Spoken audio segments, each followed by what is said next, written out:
नमस्कार विद्यार्थियों। भारतीय शासन और राज्य व्यवस्था के अंतर्गत आज हम मिली जुली सरकारों के बारे में अध्ययन करेंगे। भारतीय शासन के अंतर्गत संसदात्मक शासन व्यवस्था को ग्रहण किया गया है। संसदात्मक शासन व्यवस्था की एक विशेषता ये होती है कि यहाँ पर कार्यपालिका और व्यवस्थापिका के बीच घनिष्ठ संबंध होता है।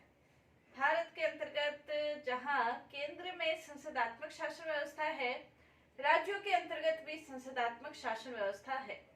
संसदात्मक शासन व्यवस्था का जो प्रमुख लक्षण है, कार्यपालिका और व्यवस्थापिका के बीच घनिष्ठ संबंध होता है।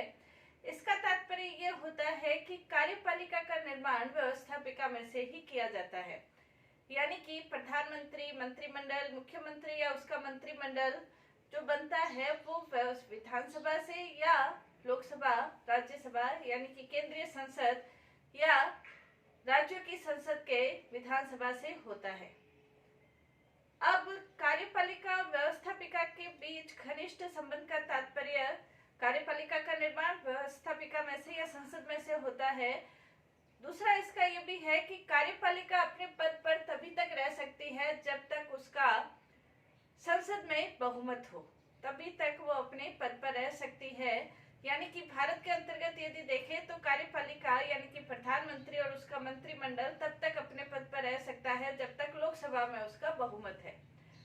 लोकसभा में जो बहुमत है तब तक अपने पद पर रह सकता है। लोकसभा के अंतर्गत जिस दल को बहुमत प्राप्त होता है वो प्रधानमंत्री बनता है, या विधानसभा के अंतर्गत जिस दल को बहुमत प्राप्त होता है वो मुख्यमंत्री बनता है। अब यहाँ पर जिस भी दल को बहुमत प्राप्त है उसका मुख्यमंत्री, या लोकसभा में जिस दल को बहुमत प्राप्त है वो प्रधानमंत्री बन जाता है। मिली जुली सरकारों का स्थिति तब उत्पन्न होती है जब लोकसभा के अंतर्गत या विधानसभा के अंतर्गत किसी भी दल को बहुमत प्राप्त नहीं होता है। जब बहुमत प्राप्त नहीं होता है तब विभिन्न प्रकार के दल आपस में गठबंधन कर लेते हैं और बहुमत की स्थिति प्राप्त करने की कोशिश करते हैं और गठबंधन सरकार या मिली जुली सरकारों का निर्माण शुरू होता है। मिली जुली सरकारों को इंग्लिश में कोलिशन गवर्नमेंट कह सकते हैं। अंग्रेजी में इसका तात्पर्य, कोलिशन का तात्पर्य होता है सम्मिलन या साथ आना, संधि करना, समझौता करना, सम्मिलन करना, सम्मिलित होना, इसका तात्पर्य होता है। तो जब लोकसभा के अंतर्गत अपन सीधे सीधे अर्थों में कह सकते हैं कि जब लोकसभा के अंतर्गत किसी भी दल को बहुमत प्राप्त नहीं होता तब दो या दो से अधिक दल आपस में गठबंधन कर लेते हैं और बहुमत की स्थिति प्राप्त करके अपने प्रधानमंत्री या मुख्यमंत्री को बनाते हैं, तो उसे गठबंधनीय सरकार या मिली जुली सरकार कह सकते हैं। प्रोफेसर ऑक के शब्दों में हम कह सकते हैं मिली जुली सरकार एक ऐसे सहयोगी प्रबंध का नाम है जिसमें विभिन्न राजनीतिक दलों के सदस्य सरकार के गठन या मंत्रिमंडल के निर्माण के लिए एक हो जाते हैं, तो उसे गठबंधन सरकार या मिली जुली सरकार कहा जा सकता है। मिली जुली सरकार, संविदा सरकार, गठबंधन सरकार, ये सभी पर्याय कह सकते हैं कि ये सभी एक दूसरे के पर्याय हैं। मिली जुली सरकारों को सीधा सीधा अर्थ, जब किसी भी दल को बहुमत प्राप्त नहीं होता तो विभिन्न दल मिल जाते हैं तो उसे मिली जुली सरकार कहा जाता है। गठबंधनीय सरकार, कोलिशन गवर्नमेंट के नाम से ये जाने जाते हैं। मिली जुली सरकार के यदि हम लक्षण देखें तो इनके क्या लक्षण हैं, तो मिली जुली सरकारों के या गठबंधनीय सरकारों के कुछ लक्षण जो विद्वानों ने बताए हैं वो इस प्रकार से है। पहला इसके अंतर्गत ये है कि इसमें दो या दो से अधिक भागीदार दल होते हैं। जो मिली जुली सरकार है, एक दल की सरकार को हम मिली जुली सरकार नहीं कह सकते। मिली जुली सरकार के लिए आवश्यक है कि इसमें कम से कम दो दल होने चाहिए और अधिक से अधिक कितने भी दल हो सकते हैं। अधिक से अधिक 3, 5, 7, 10, 15, 20, 100 तक भी दल हो सकते हैं। कम से कम दो दल होने आवश्यक है, यानी कि दो दल कम से कम हो तभी उसे गठबंधन सरकार या मिली जुली सरकार कहा जा सकता है। दूसरा इसका लक्षण हम कह सकते हैं प्राप्ति की आकांक्षा। जो जो भी दल आपस में मिलते हैं, गठबंधन करते हैं, वो किसी समाज सेवा के आधार पर गठबंधन नहीं करते, बल्कि उस दलों को किसी न किसी प्राप्ति की आकांक्षा के आधार पर वो दूसरे दल में शामिल होते हैं। ये प्राप्ति भौतिक भी हो सकती है, मनोवैज्ञानिक भी हो सकती है, राजनीतिक भी प्राप्ति हो सकती है। भौतिक जैसे मंत्रिमंडल के अंतर्गत मंत्री पद की प्राप्ति या पैसे की प्राप्ति।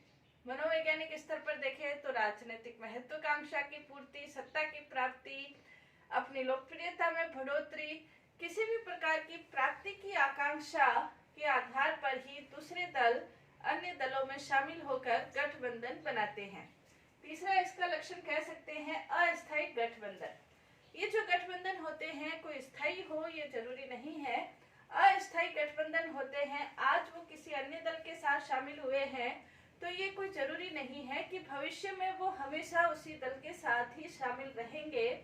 भविष्य में वो उस दल के बिल्कुल विरोधी दल के साथ भी शामिल हो सकते हैं।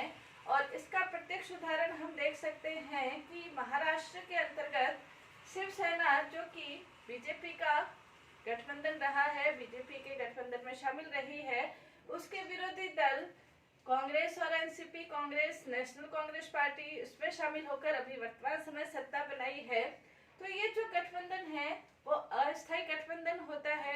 कभी भी किसी भी समय कोई भी दल अन्य दल में शामिल, भले ही वो उसका विरोधी दल है, वो अन्य दल में शामिल हो सकता है। इसके अलावा कठोर सिद्धांतवादी राजनीति का अभाव होता है।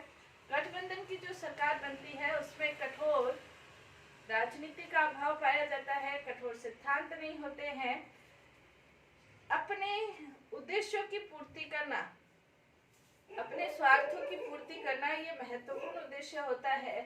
सिद्धांत के आधार पर वो अन्य दलों में शामिल हो और सिद्धांतिक राजनीति के आधार पर जनता का भला करते हुए कार्य करे, ऐसा कुछ भी गठबंधन की राजनीति के अंतर्गत नहीं होता है।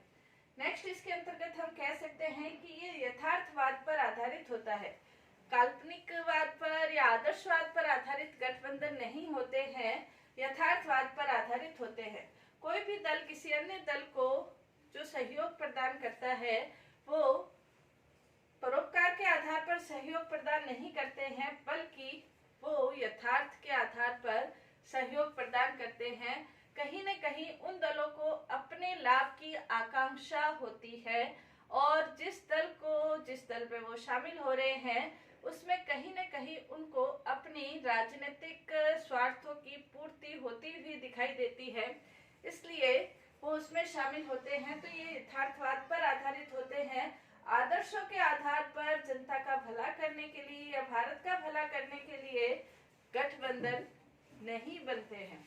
इसके अलावा न्यूनतम साझा कार्यक्रम होता है। गठबंधन में जो सरकार होती है उसका एक लक्षण न्यूनतम साझा कार्यक्रम होता है। न्यूनतम साझा कार्यक्रम का तात्पर्य यह है कि न्यूनतम साझा कार्यक्रम के अंतर्गत जितने भी दल उस गठबंधन सरकार में शामिल होते हैं, कोई भी दल अपना कार्यक्रम लेके सभी दलों को लेकर चले, ऐसा संभव नहीं है। उन कार्यक्रमों को लेकर चला जाता है जिनके अंतर्गत सभी दलों की सहमति होती है। तो कुछ न कुछ जो दल है वो अपनी सहमति देते हैं, उस आधार पर कार्यक्रम निश्चित होते हैं, योजनाएं निश्चित होती है, कानून निश्चित होते हैं।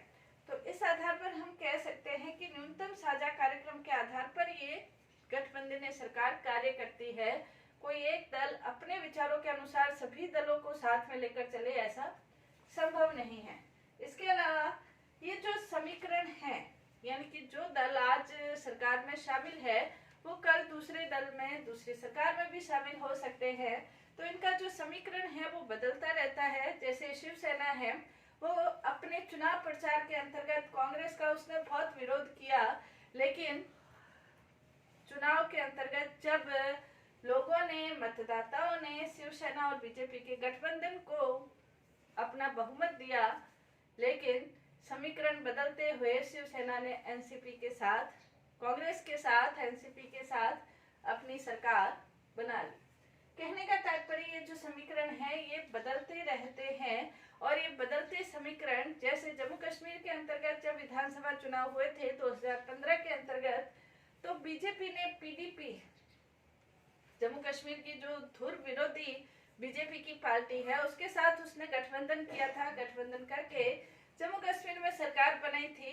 यानी कि सरकार बनाना मेन उद्देश्य होता है, सत्ता प्राप्त करना मेन उद्देश्य होता है, अपने राजनीतिक महत्वाकांक्षाओं की पूर्ति करना मेन उद्देश्य होता है। और इसके आधार पर यदि दलों के आधार पर समीकरण बदलते हैं तो बदलते रहते हैं। तो ये मिलीजुली सरकारों के लक्षण हम कह सकते हैं। मिलीजुली सरकारों के दो संदर्भ में हम अध्ययन करेंगे। पहला, राज्यों के संदर्भ में मिलीजुली सरकारों का अध्ययन। दूसरा, केंद्र के अंतर्गत मिलीजुली सरकारों का अध्ययन। आज जो हम अध्ययन करेंगे वो राज्यों के अंतर्गत मिलीजुली सरकारों के अध्ययन से संबंधित है। राज्यों के अंतर्गत यदि हम देखें मिलीजुली सरकारों का क्या कार्यकाल रहा है, या मिलीजुली सरकारें या गठबंधन की सरकारें, जिसमें एक या एक से अधिक जो दल है वो इसके अंतर्गत शामिल होते हैं। और इसमें 1953 में आंध्र प्रदेश के अंतर्गत गठबंधन की सरकार बनी थी। हालांकि ये सरकार 13 माह ही रही थी और 13 माह के बाद ये सरकार हट गई थी। इसके बाद 1967 तक जो स्थिति भारत में राज्यों के गठबंधन की देखें तो 1967 यानी कि प्रथम 3 जो आम चुनाव थे उसके अंतर्गत कांग्रेस का राज्य जहां केंद्र के अंतर्गत था वहां राज्यों में भी कांग्रेस की अधिकतर सरकारें थी। हालांकि कुछ राज्यों में गठबंधन की सरकार बनी, लेकिन फिर भी राज्यों के अंतर्गत कांग्रेस की सरकारें थी, केंद्र में भी कांग्रेस की सरकार थी और गठबंधन का दौर इतना नहीं था, कुछ कुछ राज्यों में थी। लेकिन चतुर्थ आम चुनाव में पहली बार 8 राज्यों के अंतर्गत बिहार, बंगाल, केरल, उड़ीसा, पंजाब, राजस्थान, उत्तर प्रदेश, हरियाणा, इन सब में पहली बार गठबंधन की सरकारें बनी और कांग्रेस की जो सत्ता थी उसे थोड़ा सा राज्यों के अंतर्गत 1967 में धक्का लगा था। और उसके बाद जो गठबंधन राज्यों के अंतर्गत जो गठबंधन शुरू हुए वो लगातार बढ़ते गए और विभिन्न राज्यों में उत्तर प्रदेश, सिक्किम, मणिपुर, हरियाणा, मिजोरम, विभिन्न राज्यों के अंतर्गत गठबंधन की सरकार देखने को मिलती है। झारखंड जो नया नया राज्य है उसके अंतर्गत हम देखें तो 19 साल के अंतराल के अंतर्गत हम देख सकते हैं झारखंड में गठबंधन की सरकार का ये दौर चल रहा है कि कोई भी गठबंधन की सरकार अपना कार्यकाल पूरा नहीं कर पा रही है। कुछ राज्यों के अंतर्गत तो राज्य ऐसे हैं जो कि बीजेपी का, जैसे वर्तमान समय बीजेपी का यदि हम शासन देखें तो उसके अंतर्गत कुछ राज्य जैसे बिहार, नागालैंड, मेघालय, मिजोरम, सिक्किम है। यहाँ पर बीजेपी जैसी बड़ी पार्टी को भी छोटे भाई की भूमिका के रूप में रहना पड़ता है। तो अनेक ऐसे राज्य हैं जहाँ पर गठबंधन की सरकार है और गठबंधन की सरकार के कारण, जैसे एक सर्वे हुआ था उसमें कहा गया कि गठबंधन सरकारों के कारण जो अपना सरकारें हैं, अपना कार्यकाल है वो लगभग पूरा नहीं कर पाती है। उनके कार्यकाल का जो औसत है एक सर्वे के अनुसार 26 माह रहा है। तो राज्यों के अंतर्गत गठबंधन सरकारों का क्या दौर है, क्या उसकी विशेषताएं हैं, क्या लक्षण है, वो हम देखेंगे।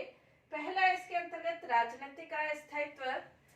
गठबंधन सरकारों में राज्यों के अंतर्गत जो गठबंधन सरकार बनती है उसके अंतर्गत राजनीतिक अस्थायित्व रहता है। आज एक दल की सरकार है, कल किसी भी दल ने अपना समर्थन वापस ले लिया तो चुनाव हो जाते हैं, चुनाव नहीं होते हैं तो सरकार परिवर्तित हो जाती है। जैसे वर्तमान समय यदि हम देखें तो मध्य प्रदेश के अंतर्गत कांग्रेस की सरकार थी। कांग्रेस की सरकार के अंतर्गत सिंधिया ने अपना समर्थन वापस लिया और अपने कुछ सदस्यों के साथ वो बीजेपी में शामिल हो गए और थोड़े ही समय के बाद शिवराज पाटिल की मध्य प्रदेश में वर्तमान समय हम देख सकते हैं सरकार बनी है। राजस्थान की सरकार के ऊपर भी निरंतर अस्थायित्व का संकट मंडराता रहता है। कहने का तात्पर्य, गठबंधनीय सरकारों के कारण राजनीतिक अस्थायित्व की स्थिति उत्पन्न होती है। झारखंड के अंतर्गत तो हम देखते हैं कि किसी भी सरकार ने अभी तक अपना कार्यकाल पूरा नहीं किया है। दूसरा, राजनीतिक दल बदल को बढ़ावा मिलता है। राजनीतिक दल बदल को बढ़ावा मिलता है गठबंधन सरकार के कारण। एक दल जहां उसके नैतिक स्वार्थों की पूर्ति जहां ज्यादा होती है वहां वो दूसरे दल में शामिल हो जाते हैं। जैसे अरुणाचल प्रदेश के मुख्यमंत्री पेमा खांडू जो कि मुख्यमंत्री थे, लेकिन फिर भी बीजेपी के अंदर उनको राजनीतिक स्वार्थों की पूर्ति ज्यादा लगी, तो उन्होंने अपने 43 विधायकों के साथ वो कांग्रेस छोड़कर बीजेपी में शामिल हो गए और मुख्यमंत्री हालांकि बने रहे। तो दल बदल की स्थिति एक दल से दूसरे दल के अंतर्गत दल बदल की स्थिति रहती है। तीसरा, जनतंत्री व्यवस्था को हानि होती है। जनता जिस गठबंधन को वोट देती है, जहां राजनीतिक स्वार्थों की पूर्ति होती है, वो गठबंधन या दल दूसरे दल में शामिल हो जाता है, तो जनता का जो वोट है वो कहीं और चला जाता है। जैसे महाराष्ट्र के अंतर्गत जो वोट दिया गया था शिवसेना और बीजेपी को, भाजपा को दिया गया था, लेकिन कांग्रेस शिवसेना सरकार जो बनी शिवसेना और कांग्रेस की एनसीपी की बनी। राज्य प्रशासन है वो प्रभावित होता है। बार बार जो सरकारें चेंज होती है उसके कारण राज्य का जो प्रशासन है, राज्य की जो नीतियां हैं, जो योजनाएं हैं, वो प्रभावित होती है। जैसे मध्य प्रदेश में कुछ समय पहले कांग्रेस की सरकार थी, थोड़े समय के बाद भाजपा की सरकार वर्तमान समय आ गई है, तो ये प्रशासन की जो नीतियां हैं वो किस आधार पर निर्धारित होगी, वो प्रभावित होती है। नेक्स्ट, आर्थिक विकास प्रभावित होता है, राज्य का आर्थिक विकास प्रभावित होता है। बार बार जब चुनाव होते हैं तो नेताओं का ध्यान अपनी कुर्सी, अपनी सत्ता बचाने की ओर रहता है, नौकरशाही का प्रभुत्व रहता है। जो नेताओं का ध्यान अपनी सत्ता बचाने की ओर रहता है, अपने दौरों के ऊपर रहता है, लोकप्रियता बढ़ाने की ओर रहता है, तो राज्य प्रशासन प्रभावित होता है। बड़े बड़े मंत्रिमंडल का निर्माण होता है, क्योंकि सभी दलों को संतुष्ट करने के लिए उनके जो प्रभुत्व संपन्न व्यक्ति है उनको मंत्रिमंडल में शामिल करना पड़ता है। और कई बार मंत्रिमंडल की जो संख्या है वो 93, 98, 97 तक पहुंच जाती है, क्योंकि गठबंधन में शामिल सभी दलों के प्रमुख व्यक्तियों को मंत्रिमंडल में स्थान चाहिए होता है और मंत्रिमंडल में स्थान देने के लिए, उनकी महत्वाकांक्षाओं की पूर्ति करने के लिए बड़े मंत्रिमंडल बन जाते हैं। नेक्स्ट, इसके अंतर्गत केंद्र और राज्यों के बीच तनाव रहता है। पहले जो स्थिति थी, केंद्र में कांग्रेस की सरकार थी, तो जो राज्यों के अंतर्गत सरकारें थी वो कांग्रेस विरोधी वातावरण बनाती थी। वर्तमान समय 2 लोकसभा चुनाव के अंतर्गत 2014, 16वीं और 2019 17वीं लोकसभा चुनाव में बीजेपी को पूर्ण बहुमत हासिल हुआ है केंद्र के अंतर्गत। तो राज्यों में जो स्थिति है, पहले कांग्रेस विरोधी जो स्थिति थी उसका स्थान वर्तमान समय बीजेपी विरोधी नीतियों ने ले लिया है और उसके कारण केंद्र और राज्यों के बीच तनाव की स्थिति उत्पन्न रहती है। विपक्ष का असहयोगपूर्ण रवैया रहता है। विभिन्न दलों की जो गठबंधन की सरकार बनती है तो उसके कारण विपक्ष सहयोगपूर्ण रवैया नहीं अपनाता। विपक्ष का जो रवैया सकारात्मक रवैया होना चाहिए, लेकिन विपक्ष हमेशा सरकार को गिराने की कोशिश में लगा रहता है। वो नकारात्मक रूप से सरकार को प्रभावित करने की कोशिश करता है, क्योंकि गठबंधनीय सरकारों में विपक्ष को भी ये लालच रहता है कि यदि मैं इनके कुछ विधायकों को अगर अपने में शामिल कर लेता हूँ तो मुझे सरकार बनाने का मौका मिल सकता है। इसलिए विपक्ष सहयोग करके अपने पैरों पर कुल्हाड़ी नहीं मारता है, बल्कि वो लगातार सरकार के कार्यों में अड़चनें पैदा करता है। मुख्यमंत्री प्रभावहीन होता है, क्योंकि मुख्यमंत्री किसी एक दल का नहीं बल्कि विभिन्न दलों का मिलकर मुख्यमंत्री का निर्माण होता है। तो मुख्यमंत्री प्रभावहीन होता है, भ्रष्टाचार को बढ़ावा मिलता है, दूसरे विधायकों को अपने पक्ष में करने के लिए उनका धन का लालच दिया जाता है, सत्ता का लालच दिया जाता है, जिससे भ्रष्टाचार को बढ़ावा मिलता है। निषेधात्मक आधार पर सरकारें गठित होती है। सरकार का उद्देश्य राज्य का भला करना नहीं होता, बल्कि एकमात्र उद्देश्य सत्ता की प्राप्ति रह जाता है। इसलिए निषेधात्मक आधार पर सरकारें गठित होती है। जो भी वर्तमान सरकार है उस सरकार को हटाकर अपनी सरकार बनाना, ये उनका सत्ता प्राप्ति का आधार रहता है। वैचारिक एकता का इसमें गठबंधन सरकार में अभाव रहता ही है। संसदीय सिद्धांतों के प्रतिकूल आचरण किया जाता है। संसद की एक विशेषता होती है सामूहिक उत्तरदायित्व के आधार पर कार्य करना, लेकिन गठबंधन की सरकार में विभिन्न दल जो शामिल होते हैं वो सामूहिक उत्तरदायित्व के आधार पर नहीं बल्कि व्यक्तिगत रूप से अपने व्यक्तिगत दलों के हितों की पूर्ति के लिए कार्य करते हुए दिखाई देते हैं। तो ये राज्यों के अंतर्गत हम गठबंधनीय सरकार के लक्षण देख सकते हैं। नेक्स्ट क्लास के अंतर्गत केंद्र के स्तर पर गठबंधन की क्या सरकार है उसके बारे में हम अध्ययन करेंगे। धन्यवाद।